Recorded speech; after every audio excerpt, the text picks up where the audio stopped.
성도 여러분 반갑습니다. 수요 성경 공부 시작하겠습니다.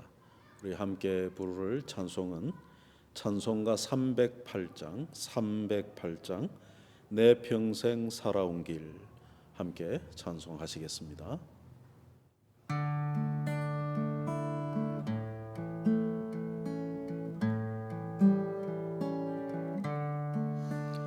내 평생 살아온 길 뒤를 돌아보니 걸음마다 자옥마다 모두 죄뿐입니다. 우리 죄를 사하시 주의 은혜 크시니 골고다의 언덕길 주님 바라봅니다. 나같이 못난 인간 주님께서 살리려 하늘나라 영광 보자 모두 버리시었네. 낮고 낮은 세상에 사람 형상 입으시 하나님의 큰 사랑 어디에다 견주리.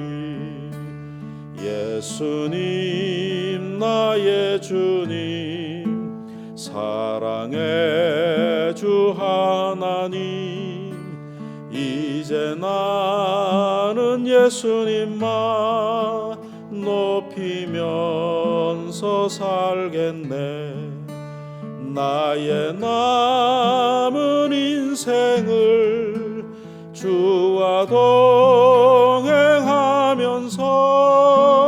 주님 사랑 전하며 말씀 따라 살겠네. 기도하겠습니다. 하나님 아버지, 지나간 우리의 삶을 돌아보면 하나님 앞에 송구한 것뿐입니다. 그러함에도 우리를 사랑하시고 우리에게 은혜를 주시며 복을 주시는 하나님께 감사합니다. 어려운 중에라도 믿음을 지키며 살게 하시고 주의 말씀을 묵상하게 하시니 감사합니다. 오늘도 영상으로 하나님의 말씀을 함께 묵상하려 합니다. 이 말씀을 함께 듣는 성도들 마음의 문을 열어주시고 성령께서 역사하여 주셔서 깨닫게 하여 주옵소서. 어려울 때일수록 우리가 믿음을 지키는 일에 열심을 내게 하시고 하나님을 더욱 찬송하며 감사함으로 살아가는 우리 성도들 되도록 역사해 주옵소서. 부족한 목사에게 오늘도 이 말씀 잘 전달할 수 있도록 우리 하나님께서 힘주시기를 원하옵고 예수님의 이름으로 기도하옵나이다. 아멘. 오늘은 에스겔서 8장부터 한 11장까지 하게 되겠습니다. 시간이 허락하는 만큼만 하고 또 다음 시간에 살펴보겠습니다. 에스겔서 8장부터 11장까지는 에스겔이 본 또 다른 환상과 그 내용들이 기록되어 있는데요. 하나님께서 유다를 벌하시겠다고 우리 6장에서 7장 살펴보지 않았습니까? 그래서 그 임박한 심판이 이르렀다 하는 내용을 지난 시간에 살폈습니다. 여러분 7장 우리 3절을 한번 다시 보실까요? 에스겔서 7장 3절에 보면 이제는 내게 끝이 이르렀나니 내가 내 진노를 내게 나타내어 내 행위를 심판하고 내 모든 가져간 일을 보응하리라. 그래서 에스겔이 지금 포로된 지 한 5년째에 하나님께서 에스겔을 불러 선지자로 삼으시고 포로된 이스라엘 백성들, 유다 백성들에게 하나님의 심판의 메시지를 전하도록 하셨습니다. 그 기간이 한 1년 정도 지났죠. 그동안 에스겔은 하나님께서 주신 말씀을 이제 행동으로 또 예언을 하며 말씀을 전하는 사역을 했습니다. 그리고 이제 오늘 8장의 1절에 보면 여섯째 해 여섯째 달 초다새에 나는 집에 앉았고 유다의 장로들은 내 앞에 앉아 있는데 주 여호와의 권능이 거기에서 내게 내리기로 그래 되어 있죠. 그래서 한 1년쯤 에스겔이 말씀 사역을 하면서 심판의 메시지를 전하면서 특별히 이제 임박한 심판이 가까웠다 그렇게 전하게 되니까 유다의 포로된 장로들이 이제 에스겔을 찾아온 겁니다. 와서 따지러 온 거죠. 무슨 근거로 그런 말을 하느냐. 하나님께서 우리가 좀 죄가 있다고 하더라도 유다를 망하게 하실 리가 있느냐. 그러면서 이제 따지러 온 거죠. 그래서 에스겔이 집에 있는데 유다 장로들이 찾아와서 앉았다 하는 겁니다. 이제 이 유다 장로들이 이런 이야기로 에스겔에게 물을 때에 에스겔에게 할 말이 있어야 되잖아요. 그래서 이제 그 대답을 하기 전에 하나님께서 에스겔에게 왜 이런 임박한 심판이 이르게 됐는지를 알게 해야 되는데 좀 급하게 된 거죠. 그래서 이제 2절부터 보면 좀 특별한 신비한 일로 에스겔을 데리고 예루살렘 성전으로 가서 예루살렘 성전의 그 죄악상을 보여주는 그런 장면이 이제 8장, 9장, 10장, 11장까지 이렇게 전개가 됩니다. 여러분 이제 2절부터는 우리가 좀 경험할 수 없는 신비한 그런 장면이 나올 텐데 한번 제가 읽어보겠습니다. 8장 2절부터 내가 보니 불같은 형상이 있더라. 그 허리 아래의 모양은 불 같고 허리 위에는 광채가 나서 단쇠 같은데 그가 손 같은 것을 펴서 내 머리털 한 모숨을 잡으며 주의 영이 나를 들어 천지 사이로 올리시고 하나님의 환상 가운데 나를 이끌어 예루살렘으로 가서 안뜰로 들어가는 북향한 문에 이르시니 거기에는 질투의 우상 곧 질투를 일어나게 하는 우상의 자리가 있는 곳이라. 이스라엘 하나님 영광이 거기에 있는데 내가 들에서 본 모습과 같더라. 에스겔서 1장 2장에서 에스겔은 하나님의 그 영광의 모습을 보지 않습니까? 그룹들 케루빔이라고 하는 천사들의 사이에서 하나님이 호의를 받으시며 임재하시는 그런 영광의 모습을 본 적이 있는데 또 한 번 그 모습을 보는데 하나님께서 에스겔의 머리채를 잡아 끌어올리셔서 그를 데리고 예루살렘으로 갔다 하는 것이죠. 이게 어떤 일인지는 우리가 이해할 수가 없습니다. 아무래도 지금 유다의 장로들이 에스겔에게 찾아와서 하나님께서 그렇게 심판하실 이유가 뭐냐고 따질 때에 에스겔이 이걸 설명을 해야 되니까 하나님께서 왜 이러한 임박한 심판이 임했는지를 에스겔로 하여금 직접 보게 하시는 그런 장면입니다. 그래서 좀 특별하게 성경에 잘 나타나지 않는 그런 신비한 방법으로 특별한 방법으로 에스겔을 영만 이렇게 데리고 예루살렘으로 가셨다 이렇게 우리가 이해할 수가 있겠습니다. 그래서 예루살렘 성전 안에서 벌어지는 정말 악한 우상 숭배의 현장을 에스겔의 영이 보고 와서 장로들에게 이러하니 하나님의 심판이 임할 수밖에 더 있느냐 이렇게 대답하게 하시는 그런 내용입니다. 그래서 여러분 4절 이후 이제 5절부터 보면은 도대체 예루살렘 성전 안에 어떤 일들이 벌어지는지를 우리가 살펴볼 수가 있겠습니다. 5절을 한번 보십시다. 그가 내게 이르시되 인자야 이제 너는 눈을 들어 북쪽을 바라보라 하시기로 내가 눈을 들어 북쪽을 바라보니 제단문 어기 북쪽에 그 질투의 우상이 있더라. 그렇죠. 성전 안에 지금 우상이 세워져 있는 겁니다. 여러분 우리가 그 열왕기 상하를 공부할 때 열왕기 하에 가면은 유다의 가장 악한 왕이 므낫세라고 하는 왕이죠. 히스기야의 아들 므낫세. 그가 얼마나 우상을 숭배했는지 성전 안에다가 아세라라고 하는 여신상을 세워놓고 우상 숭배했습니다. 그래서 하나님께서 그때로부터 유다를 징벌하기로, 심판하기로 마음을 정하셨어요. 그런데 이제 요시아라고 하는 므낫세의 왕에게서, 악한 왕에게서 또 요시아라고 하는 참 선한 왕이 나가지고 그 종교 개혁을 하지 않습니까? 그러나 이 요시아 왕이 좀 일찍 죽고 나서 그 아들대에 와서 다시 므낫세가 했던 그런 우상 숭배를 하게 된 겁니다. 그래서 그 없앴던, 요시아가 없앴던 이런 아세라 목상과 같은 것을 다시 세워서 지금 거기다가 우상 숭배하는 그런 장면이 여기에 나옵니다. 그러니까 성전 안에 지금 우상을 세워놓고 거기다가 지금 숭배하는 그런 장면입니다. 6절을 보면 그가 또 내게 이르시되 인자야 이스라엘 족속이 행하는 일을 보느냐. 그들이 여기에서 크게 가증한 일을 행하여 나로 내 성소를 멀리 떠나게 하느니라. 너는 다시 다른 큰 가증한 일을 보리라 하시더라. 이런 아세라 여신상만 세워놓고 숭배하는 게 아니고 또 다른 우상들을 지금 가증하게 섬기는 이런 일들이 있는 것이죠. 그래서 하나님께서 그 예루살렘 성전은 하나님의 영광을 두시고 이스라엘 가운데 함께 하시겠다고 하는 상징적 장소인데 그 성전을 이렇게 우상으로 더럽힌 유다 백성들을 보면서 하나님께서 더 이상 거기에 영광이 임할 수 없기 때문에 이제 떠나신다, 그런 이야기를 하고 있는 것입니다.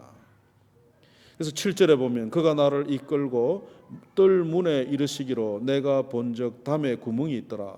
그가 내게 이르시되 인자야 너는 이 담을 헐라 하시기로 내가 그 담을 허니 한 문이 있더라. 또 내게 이르시되 들어가서 그들이 거기서 행하는 가증하고 악한 일을 보라 하시기로.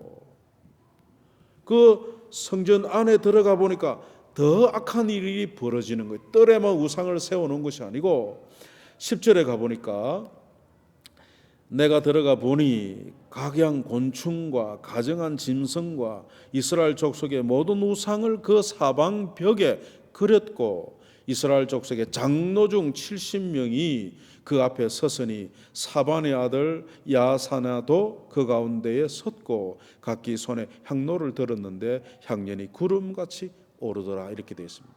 여러분 성전 안에도 각양 원래 이 애굽이나 이런 이방들은 동물 신도 섬기고 곤충 신도 우상도 섬기고 그러잖아요.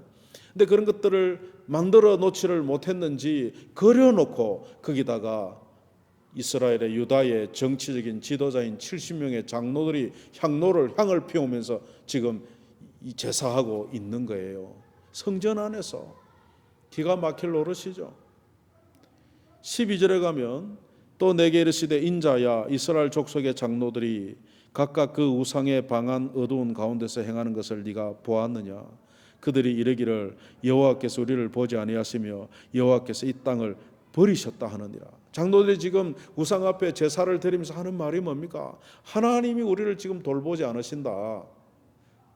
이 말이 안 되는 거죠. 왜냐하면 지금 그들의 징계는 그들의 이 죄 때문에 지금 하나님이 징벌하시는 중인데 그들이 그것을 깨닫지 못하고 여전히 우상 숭배하면서 오히려 하나님을 욕되게 하는 그런 지경에 이르렀다는 겁니다. 여기 사반의 아들, 여러분 사반이 누굽니까? 경건한 서기관의 가문 아닙니까? 그러니까 정치 지도자들은 정치 지도자들대로, 종교 지도자들은 종교 지도자들대로 이렇게 다 그냥 우상 숭배에 빠져 있는 그런 모습을 에스겔로 하여금 보게 하는 겁니다. 그러니까 임박한 하나님의 진노의 심판이 이룰 수밖에 없는 상황을 에스겔로 보게 합니다. 그래서 13절에 보면 또 내게 이르시되 너는 다시 그들이 행하는 바 다른 큰 가증한 일을 보리라 하시더라. 아니 여기서 끝이 아니고 또 다른 우상 숭배의 현장이 있는데 14절에 보니까 그가 또 나를 데리고 여호와의 전으로 들어가는 북문에 이르시기로 보니 거기에 여인들이 앉아 단무술을 위하여 애곡하더라. 또 백성은 백성들대로 또 다른 장소에서 그 성전 안에서 담무스라고 하는 바벨론의 우상을 지금 섬기고 있는 겁니다. 여러분, 이 담무스라고 하는 우상은요, 먼 고대 바벨론으로 올라갑니다. 그 기원이.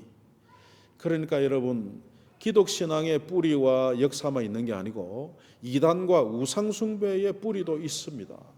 여러분, 바벨론의 그 니무롯이라고 하는 사람 기억나는지 모르겠습니다. 창세기에 보면 나오는데 그 니무롯의 그 아내가 세미라미스라고 하는 여인인데 그가 불륜을 통하여 아들을 하나 낳았습니다.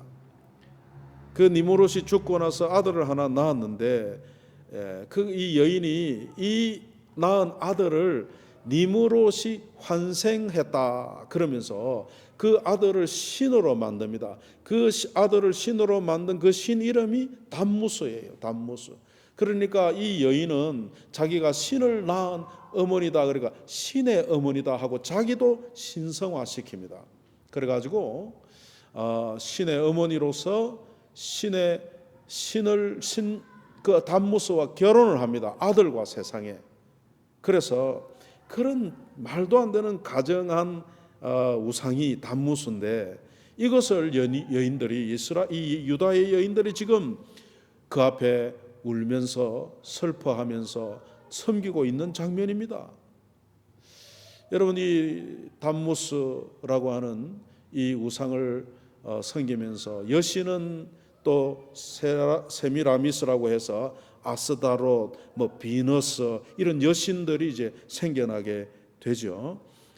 여기서 우리가 한 가지 짚고 넘어갈 것은 로마 가톨릭이 마리아를 숭배하는 것은 하나님 앞에서 크게 잘못된 우상 숭배라는 사실을 우리가 기억할 필요가 있습니다.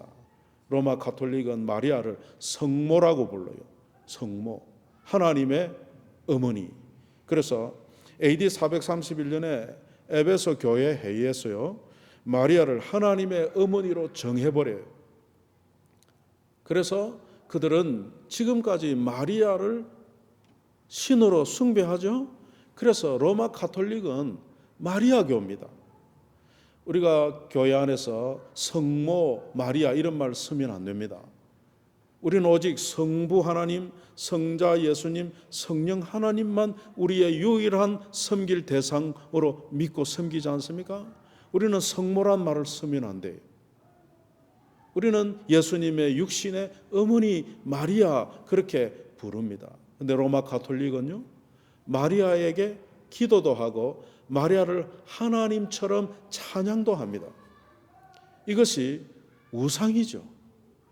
그래서 여러분, 지금 유다 백성들이 임박한 진노, 마지막 3차 바벨론 침입으로 시드기야 왕 때 망하게 될 텐데 그렇게 마지막으로 이제 임박한 진노가 문 앞에 이르는 이유가 뭡니까?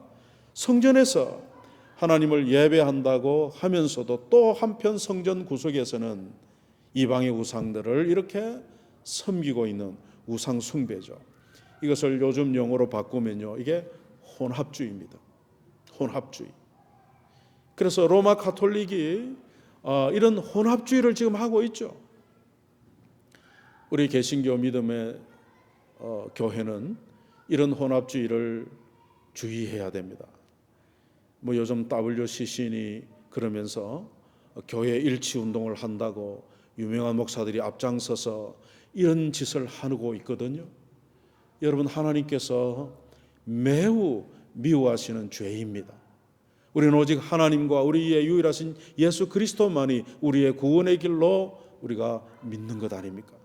그런데 종교들은 다 각자 나름대로의 구원이 있으니 우리가 그걸 다 인정하자. 우리는 인정할 수가 없습니다.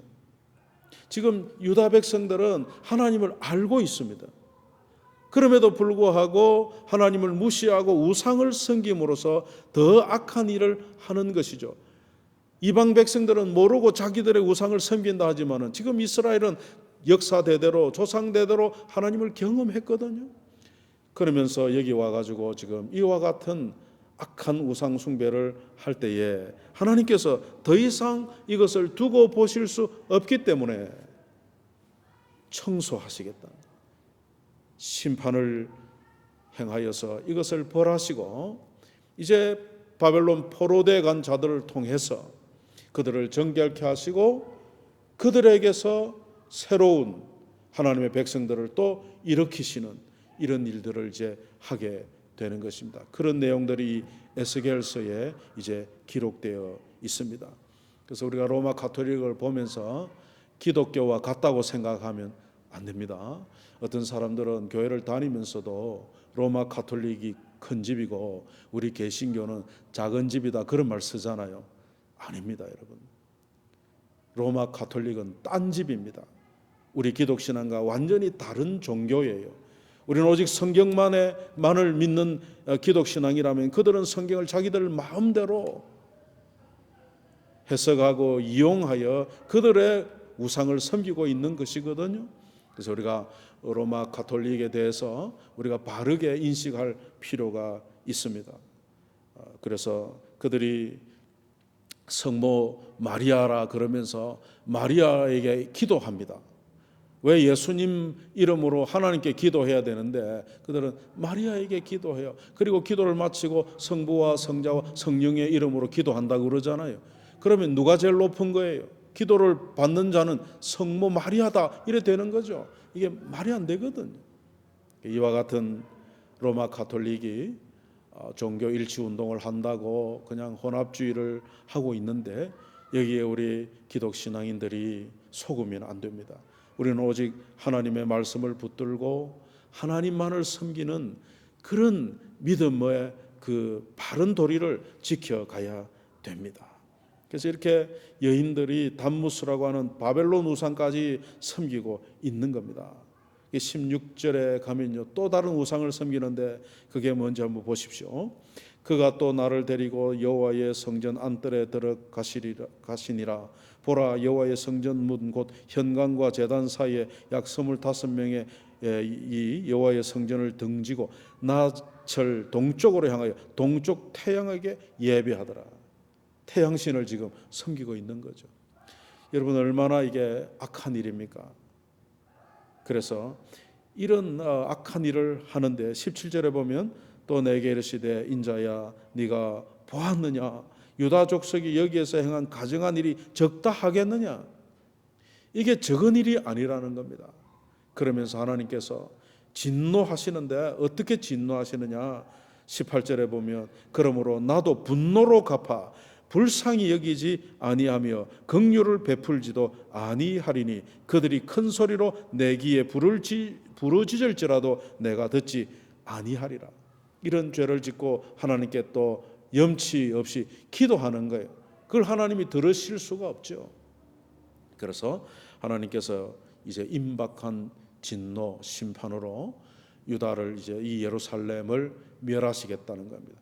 그래서 9장에는 징벌받는 예루살렘 거민들의 이야기 환상이 나오고요.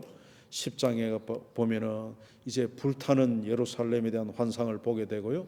마지막 11장에는요.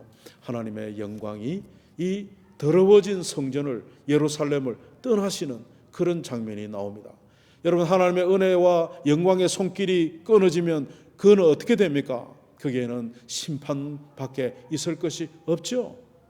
그래서 여러분 오늘 우리가 이 말씀을 보면서 우리 한국의 교회들 또 흩어져 있는 이 이민 교회들을 우리가 생각해 볼 때 우리 안에는 이런 우상 숭배의 죄가 없는지를 살펴보아야 합니다.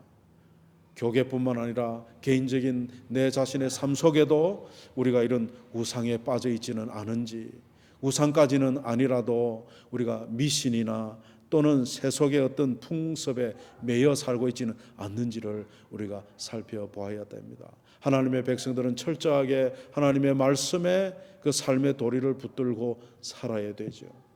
우리가 교회를 다니고 예수님을 믿는 성도라 하면서도요, 점도 치고 궁합을 보니 운세를 보니 이런 것 장난삼아라도 안 하는 게 옳은 일이죠. 요즘 젊은이들은 또 세상의 어떤 풍습에 휩쓸렸어요. 할로윈 데이니 초콜릿을 주고받는 무슨 데이니 그러면서 거기에 마음을 온통 빼앗기는 일도 있습니다.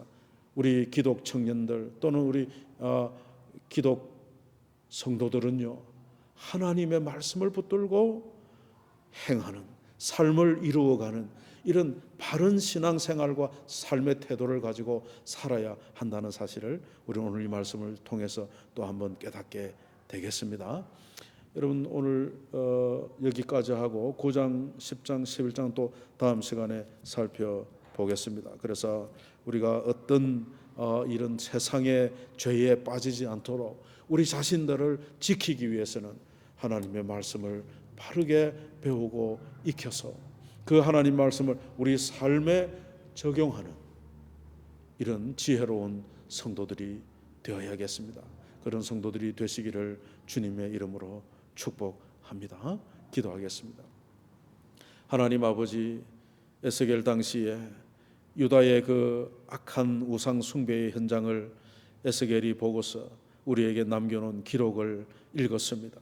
이 말씀을 통해서 오늘 우리의 신앙생활 가운데도 하나님 앞에 참 잘못된 그런 우상 숭배가 없는지를 살펴보게 하시고 하나님의 말씀을 통해서 오직 하나님만을 섬기는 믿음의 우리 식구들 다 되도록 역사해 주옵소서. 세상이 악한 일로 간다 할지라도 우리는 바르게 믿음을 지켜 하나님 앞에서 의로운 삶을 살아갈 수 있도록 주의 성령께서 우리를 도우시기를 바라옵고 예수님의 이름으로 기도하옵나이다. 아멘.